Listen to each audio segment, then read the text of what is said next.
지금 집을 사야 할지 말아야 할지 고민되는 분들 되게 많으실 것 같아요. 저도 결혼 8년 만에 처음으로 집을 샀을 때 내가 꼭지 잡는 거 아니야? 내가 상투 잡으면 어떡하지? 남편한테 뭐라고 하지? 그런 고민을 되게 많이 하고 그걸 극복하면서 사느라고 좀 어려웠던 것 같아요. 첫 집 마련하기가.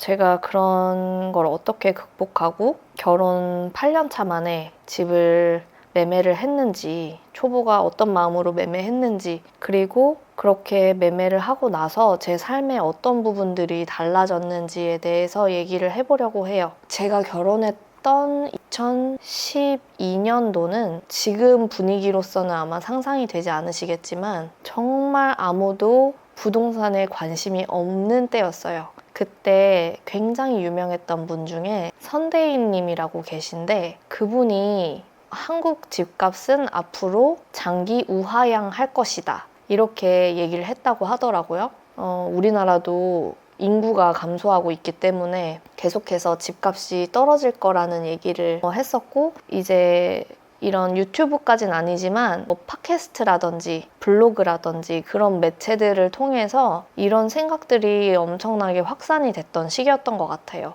2008년이죠. 2008년 이후에 그 서브프라임 모기지로 우리나라가 IMF 때만큼 영향을 받진 않았지만 그래도 내수 경기에 영향이 있었고 또 건설 경기도 타격을 받고 이런 부동산 자산을 취득하는 거에 대해서도 사람들이 굉장히 많은 심적인 부담을 느꼈던 것 같아요. 근데 저는 당연히 이런 것조차 몰랐다. 왜냐면 저는 진짜 경제에 대해서 1도 관심이 없었고 이제 막 사회에 발을 디딘 그 사회 초년생이었기 때문에 그리고 그 당시 분위기를 감안했을 때는 아무도 지금처럼 자산을 모으고 하는데 관심이 없었어요. 특히 젊은 사람들은 더 관심이 없었겠죠? 그때는 비트코인도 없었고 해외 주식도 없었으니까 제 남편도 아무 생각이 없었고 저희는 그렇게 전세살이를 시작하게 됩니다. 전세를 살면서 또 공교롭게도 계속해서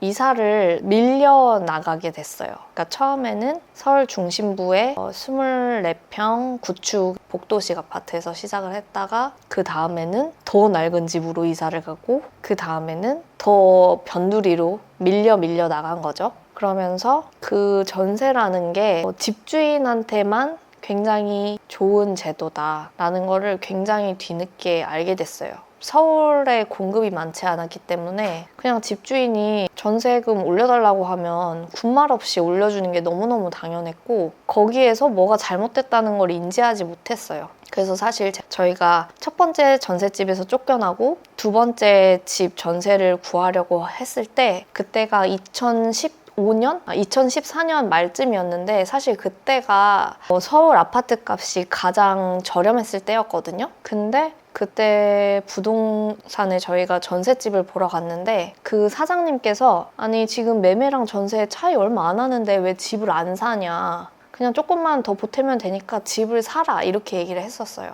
근데 저희는 집을 산다는 거에 대해서 생각을 해본 적도 없었고 그땐 제가 어떻게 생각했냐면 이 사장님 진짜 이상하다. 지금 누가 집을 사? 이 사람들 날 호구로 보는 거 아니야? 그렇게 좀 사장님을 되게 의심했던 것 같아요. 그때 저희 사장님이 저희한테 사라고 했던 그 단지가 성동구에 있는 단지였거든요. 그리고 나서 저희가 해외로 주재원을 갈 기회가 생겼어요. 근데 그때 주재원을 갔을 당시에 저희가 가지고 있던 전세금을 빼서 갭 투자를 해놨으면 정말 좋았겠지만 저희는 그런 거에 진짜 1도 관심이 없었고 특히 저는 전세를 끼고 집을 매매한다는 것에 대한 개념이 없었어요. 그게 어떻게 가능해? 그게 말이 되는 일이야? 좀 그렇게 생각을 했었던 것 같고 그래서 아예 관심도 없고 시도조차 하지 않았다. 그러고 이제 시간이 흘러서 저희가 이제 2015년에 제 딸을 낳았고 그러고 나서 해외 주재원 파견을 나간 지 한 2, 3년 만에 들어왔어요. 굉장히 좀 생각보다 빨리 들어왔고 그때 당연히 집이 없었던 상태이기 때문에 그냥 아무 생각 없이 무지성으로 이제 저도 다시 회사를 갈 생각을 하고 있었기 때문에 친정집 근처로 이사를 갔어요. 정말 이게 하늘이 도운 건지 하늘이 저를 방해한 건지 모르겠지만 친정집 바로 앞집이 전세 매물이 나온 거예요. 근데 사실 저희 친정집이 그렇게 좋은 집은 아니었거든요. 그 100세대 미만의 주상복합이었는데 입지도 당연히 별로였고 물건 자체도 되게 별로였어요. 근데 그때는 전세가는 또 비쌌기 때문에 생각보다 되게 비싼 전세비를 주고 그 집에 들어가서 살게 됐습니다. 주변 친구들 보면은 다 집을 마련을 했거나 아니면 부모님이 친구들이 어릴 때 미리 뭔가 나중에 증여를 해주시려고 준비한 경우도 되게 많더라고요. 근데 저는 당연히 관심이 없었으니까 그런 거를 물어본 적은 없었고 그때 되게 어이가 없었던 게 저희 부부는 청약 점수가 40점도 안 됐었거든요. 근데 당연히 청약에 당첨될 거라고 생각을 희망회로를 돌리고 있었던 거죠. 나는 운이 좋으니까 청약 넣으면 될 거야 라고 생각을 하면서도 또 그 청약 아파트 매매가가 너무 비싼 거예요. 분양가가. 청약이 될 거라고 생각은 하지만 청약을 넣지는 않아. 왜냐면 내 생각에는 이 가격이 너무 말이 안 되는 거야. 그때 저희가 제 친한 친구 중에 한 명이 그 지금 성동구에 있는 서울숲 리버뷰 자이를 잘 알고 있는 친구가 있었는데 그 친구가 저한테 거기 청약 나온다더라 너도 한번 넣어봐 라고 했었거든요. 근데 그때 전용 84 지금 말하는 국민평형이죠. 33평이 분양가가 6억이었어요. 근데 제가 생각했을 때는 제가 그때 뭐 전세 2억대 전세를 살고 있었으니까 그 6억이라는 가격이 너무 터무니가 없게 느껴지는 거예요. 뭐 아파트 값이 6억이라고? 너무 비싼 거 아니야? 미친 거 아니야? 이렇게 됐고 또 저희가 전세 살고 있을 때 강동구 고덕동에 있는 그라시움이 또 분양을 했었는데 그때는 또 더 오르는 거예요. 가격이. 분양가가 제가 기억하기로 국민평형이 8억이었어요. 근데 뭐 8억? 미친 거 아니야? 그러고 당연히 안 넣었죠. 청약이 될 거라고 생각은 했지만 그 가격을 받아들이지 못해서 넣지 않았고 저희 딸이 또 학교에 입학해야 될 시간이 또 점점 다가오고 있었어요. 청약이 될 거라는 순진한 마음을 갖고는 있었지만 아무런 액션도 취하지 않았다. 집이 없는 그 8년의 기간을 겪으면서 현타가 온 순간들이 있었는데 저희가 주재원을 나갈 때 친하게 지내는 가족들이 있었어요. 그래서 저희가 맨날 육아도 같이 하고 뭐 어디 좋은 데 있으면 같이 놀러 다니고 남편들끼리도 같이 친하고 그래서 자주 보는 사이였는데 이제 한국에 돌아갈 때쯤이 또 시기가 다 좀 비슷했어요. 근데 저희 가족 빼고는 다 한국에 갈 집이 있는 거예요. 한국에 집을 정해놓은 상태였어요. 그것도 두 집 모두 청약을 열심히 알아보고 해서 한 가족은 장위 뉴타운에 또 다른 한 가족은 신길 뉴타운에 국민평형을 다 분양을 받아놓은 상태였어요. 근데 저희는 아니고 제 남편은 저보다 더 생각이 없었고 저는 이렇게 다들 갈 집이 있다고? 그때 한번 좀 머리를 맞았던 것 같아요.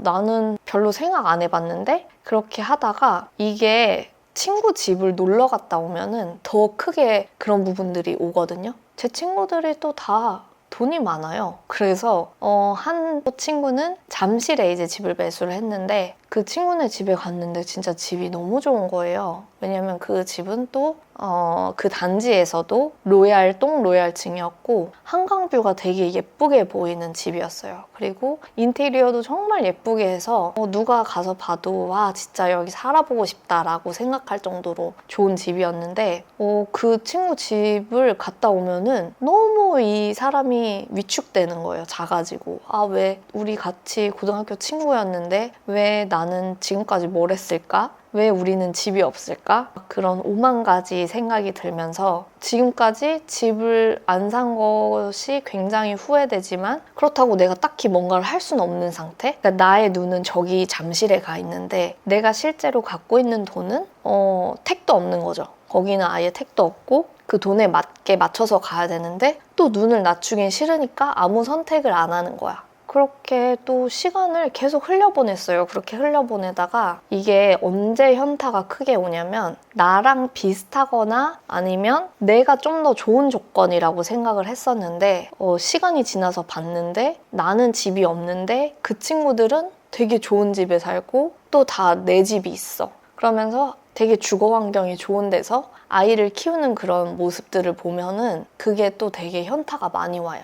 그러니까 저희도 젊었을 때는 뭐 집 없으면 어때? 그냥 둘이 행복하게 살면 되지. 그런 생각을 많이 했는데 애가 생기고 나면 그게 진짜 많이 바뀌어요. 왜냐면 나도 우리 딸을 되게 좋은 환경에서 키우고 싶은데 그런 이렇게 안전한 단지, 놀이터, 그리고 친구들과 비슷한 수준에 같이 이렇게 초등학교 보내고 엄마 아빠들도 비슷비슷하고 그런 걸 되게 해주고 싶어지는 순간이 오거든요. 그래서 그때 진짜 많이 좀 마음이 힘들었었다. 한 2014년, 5년에 서울 아파트 가격이 바닥을 찍고 강남부터 오르기 시작하면서 2018년에 엄청 가파르게 또 오르기 시작했었거든요. 그러면서 제가 원래는 3억으로 살 수 있었던 집이 2배 이상이 돼 있는 상태였어요. 그러니까 그거를 받아들이기가 너무 힘든 거예요. 왜냐면 그때 내가 대출만 조금 냈어도 살 수 있었던 집인데 지금은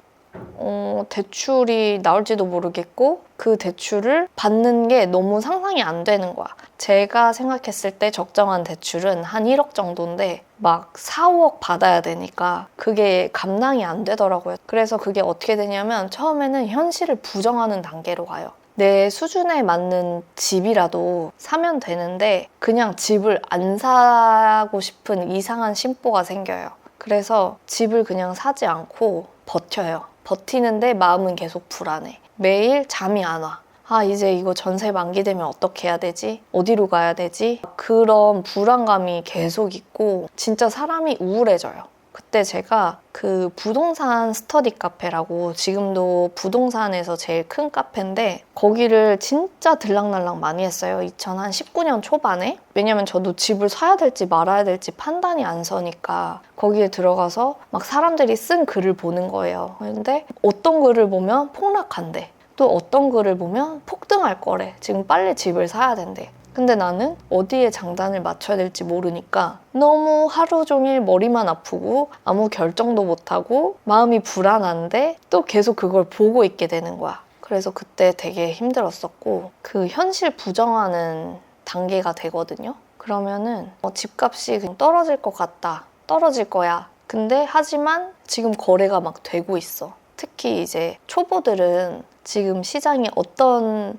원리로 돌아가는지 모르기 때문에 뉴스에 나온 것만 고지고대로 믿는 사람들이 많거든요. 그래서 만약에 뉴스에 서울 집값 한 주간 0점 몇 프로 하락 이렇게 하면은 이제 집값 빠지나 보다 이렇게 되게 단편적으로 생각해버리는 경우가 많아요. 하지만 현장에서는 어쨌든 금매들이 소진되고 있다는 신호일 수도 있고 그렇게 하면서 이제 가격이 또 금매가 나가면 서서히 오르고 이렇게 돌아가는 경우도 있거든요. 그래서 지금 시장이 어떤지 좀 내가 의존할 수 있을 사람의 의견을 다양하게 들어보고 그리고 독립적으로 판단하는 것도 필요한 것 같아요. 사실 카페를 보고 있으면 굉장히 마음이 불안하거든요. 근데 그때 저한테 되게 도움을 줬던 책이 있어요. 어떤 책이었냐면 제가 진짜 이런 거시경제에 대해서 감이 없었는데 그 상승미소라는 닉네임으로 활동하는 분이셨는데 그 통화량에 대해서 설명하신 얘기가 있었어요. 그래서 자본주의 경제에서 돈이 어떻게 복사되는지 그리고 화폐량이 어떻게 늘어나고 있는지를 전반적으로 다룬 건 아니었고 그런 걸 알려주는 챕터가 있었는데 특히 이제 정부가 위기에 대응하는 방식이 지금은 계속 돈을 더 찍어내는 거잖아요. 특히 미국이 그렇게 하고 있고 우리나라도 어쨌든 통화량은 계속 늘고 있으니까 자본주의에서는 사실 통화량이 늘지 않는 거는 사망 선고나 같은 거라는 것을 그 책을 보고 알게 됐던 것 같아요. 그래서 이렇게 통화량이 늘어나면 결국에는 착시 효과로 집값이 오르는 것처럼 보일 수 있겠구나. 그러니까 어쨌든 그 돈의 가치가 떨어지는 거죠. 돈의 가치가 떨어지기 때문에 우리가 같은 집을 매매할 때 더 많은 돈을 내야 되는데 그런 원리를 이해하고 나니까 단기간에 등락은 있을 수 있겠지만 어쨌든 장기적으로 봤을 때는 지금이 제일 집값이 쌀 수 있겠다. 좀 그런 판단을 했었던 것 같아요. 아주 초보였지만 어렴풋이 그런 개념을 좀 알고 갔었고, 그리고 두 번째로 도움이 됐던 거는 이 책은 저의 아주 레전드 책인데 지금은 아쉽게도 절판이 됐어요. 백만장자 습관이라는 책인데 당시에 그 부동산 카페에서 활발하게 활동하던 회원분이 번역하신 책이거든요. 근데 아쉽게도 지금은 절판돼서 구할 수는 없어요. 근데 내용이 너무 좋고 그래서 제가 한 5번 정도 읽었거든요.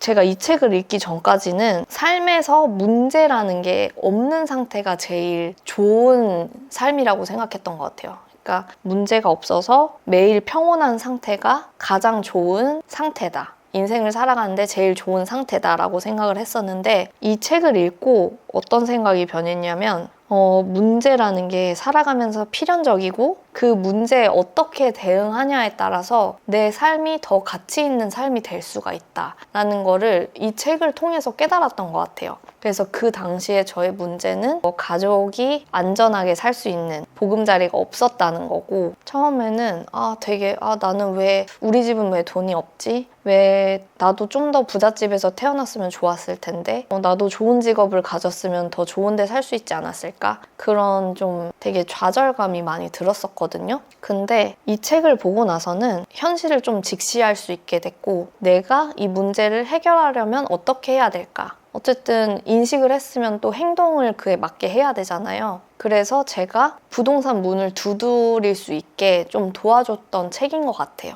그래서 만약에 국회 도서관이나 그런 데서 구하실 수 있으면 복사를 해서 보시는 것도 좋을 것 같습니다. 그래서 어쨌든 그 문제 인식을 하고 나서 내 예산에서 제일 좋은 집을 구하자. 그리고 평수가 조금 작아지더라도 좀 그래도 입지가 조금 더 좋은 집을 골라야 되겠다. 그렇게 생각을 해서 마음을 바꿔먹고 집을 살 수 있다는 사실 자체에 감사하자라고 생각을 해서 집을 매매를 하게 되었습니다. 사실 제가 집을 2019년 한 8월쯤에 매매를 했었는데 그 2019년 상반기는 가격이 좀 눌려 있었어요. 사람들이 이제 그 큰 규제가 어떻게 흘러갈지 모르니까 시장이 잠깐 멈춤돼 있었던 상태였거든요. 그래서 그때 지금이 좋은 시기일 수도 있겠다라는 생각을 좀 어렴풋이 했었던 것 같고, 또 마침 제가 방문했던 부동산 사장님께서 엄청 친절하게 대출까지 알아봐 주시고 그랬었어요. 그래서 다행히 첫 집을 매수할 수 있었습니다. 지금부터는 집을 사고 나니 달라진 것들을 좀 얘기를 해보려고 해요.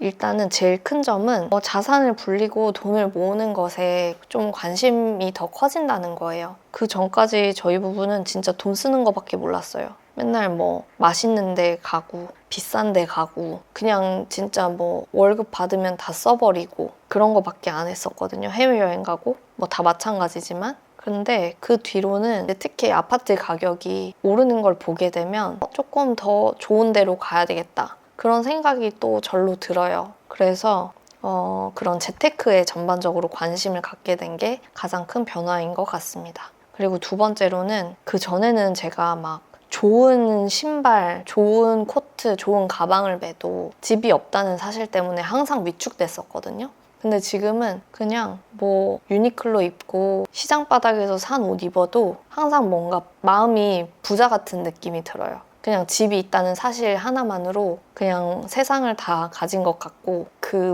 이 집이 주는 안정감이 진짜 크거든요. 제가 특히 코로나 때 그때 이제 유동성이 엄청 확대되면서 집값이 진짜 미친 듯이 올랐었잖아요. 그때 그냥 집값이 올라서 좋다기보다 내가 집이 있어서 너무 다행이다, 너무 감사하다. 진짜 잠자리에 들면서 누울 때마다 그 감사함을 엄청 많이 되뇌었던 것 같아요.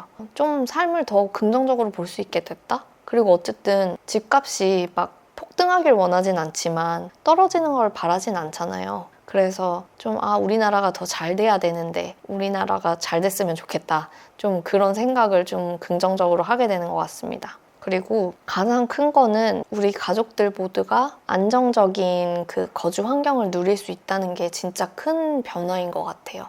특히 이거는 자식이 있는 분들이 엄청 공감하실 만한 내용인데요. 특히 이제 제가 첫 집을 매수하고 나서 아이가 이제 학교 끝나면 단지 친구들하고 되게 이제 안전한 놀이터에서 이렇게 노는 걸 보고 있으면 너무 흐뭇해요. 그리고 아이가 교우관계 형성하는데도 친구가 어쨌든 많고 또 그냥 걸어 나오면 다 놀 수 있는 데니까 더 돈독해질 수밖에 없고 또 아이 정서적인 측면에서도 장점이 되게 많다고 생각을 했어요. 엄마들끼리의 커뮤니티도 잘 형성이 되고 그런 부분이 아이가 초등학교 1학년 입학하기 전에는 내 집 마련을 하는 게 되게 좋은 부분이 많겠구나 하는 좀 생각이 들었습니다. 그리고 결혼 8년 만에 집을 마련하고 후회하는 것들은요. 이게 제일 커요. 왜 더 빨리 집을 마련하지 않았을까? 그랬다면은 자산을 불리고 돈을 모아가는데 더 적극적이었을 텐데 그런 생각이 진짜 많이 들어요. 8년이란 시간이 정말 긴 시간이더라고요. 특히 자산을 좀 공격적으로 모아갈 수 있는 되게 중요한 시기인데 그런 부분에서 실기를 했다는 게 진짜 많이 아쉽고 이런 부분들이 나중에 자산 격차를 엄청 벌리거든요. 사회 초년생은 신혼부부들은 그게 크게 와닿지 않아요. 다 비슷비슷하니까. 근데 3년 지나고 5년 지나고 8년 지나면 집이 있고 없고 재테크에 관심이 있고 없고에 따라서 그 차이가 엄청나게 벌어지는 걸 느낄 수 있을 거예요. 그래서 그런 부분들이 되게 많이 후회가 됩니다. 하지만 뭐 어쩌겠어요. 지금부터라도 남들보다 더 열심히 알아보고 또 긴장의 끈을 놓지 말고 그 다음 스텝으로 어디를 갈지 계속 고민을 해야 되겠죠? 안정적으로 소득을 형성할 수 있는 시기가 길지 않더라고요. 뭐 예를 들어서 우리가 30살에 결혼을 한다고 하면 벌써 50대 이상만 돼도 굉장히 이 대출에 대해서 부담을 느끼고 내 일자리가 계속 유지가 될까? 이런 불안함을 느끼시는 분들이 굉장히 많거든요. 사실 40대만 지나도 그런 생각이 들어요. 그렇기 때문에 오히려 부부 둘 다 젊고 안정적인 소득이 있는 때가 오히려 사회 초년생이라는 생각이 들었고요. 그리고 또 되게 뭐든 할 수 있는 나이잖아요. 그래서 그런 게 한 해 한 해가 지나가면서 되게 다르게 느껴지더라. 제 남편도 이제 40 중반이니까 보면은 되게 불안해하는 경우가 있어요. 간혹 가다가. 그래서 그런 부분이 되게 후회되는 것 같습니다. 좀 더 빨리 자산을 마련하고 그거를 불릴 방법을 고민하지 않았던 것. 오늘 여기까지 결혼 8년 만에 집을 마련하면서 후회했던 부분에 대해서 얘기를 해봤습니다. 제가 진짜 신혼부부들한테 해주고 싶은 말은 처음부터 우리가 잠실, 강남, 누구에게는 서울에서 시작할 수가 없잖아요. 다 사람마다 상황이 다르고 모아놓은 돈이 다르고 소득이 다르기 때문에 모두 다 좋은 환경에서 시작을 할 수 없을 거예요. 일단 진짜 나만의 강남이 어디인지를 정하는 부분이 굉장히 중요해요. 현실 인식을 빨리 하고 그래서 문제를 회피하는 게 아니고 직시를 하고 내가 정말 지금 집을 마련할 상황이 안 되나? 그것부터 빨리 파악하고 만약에 집을 마련할 상황이 된다면 하루빨리 바삐 임장을 가보고 집을 살펴보고 또 그런 자금 마련 계획을 해서 내 집을 마련하시기를 진심으로 추천드립니다. 특히 지금 상급지는 가격이 많이 널뛰고 있지만 아직도 정고점을 회복하지 못한 단지들도 굉장히 많거든요. 집이라도 내가 매매할 수 있는 집이 있다면 또 그 중에서도 옥석을 잘 골라내서 또 내 집 마련을 해보시면 어떨까 하는 생각이 듭니다. 제가 신혼부부 내 집 마련할 때 절대 피해야 될 집에 대해서 얘기를 드린 게 있거든요. 혹시 궁금하신 분들은 그 영상을 한번 참고해 보시면 좋을 것 같습니다. 감사합니다.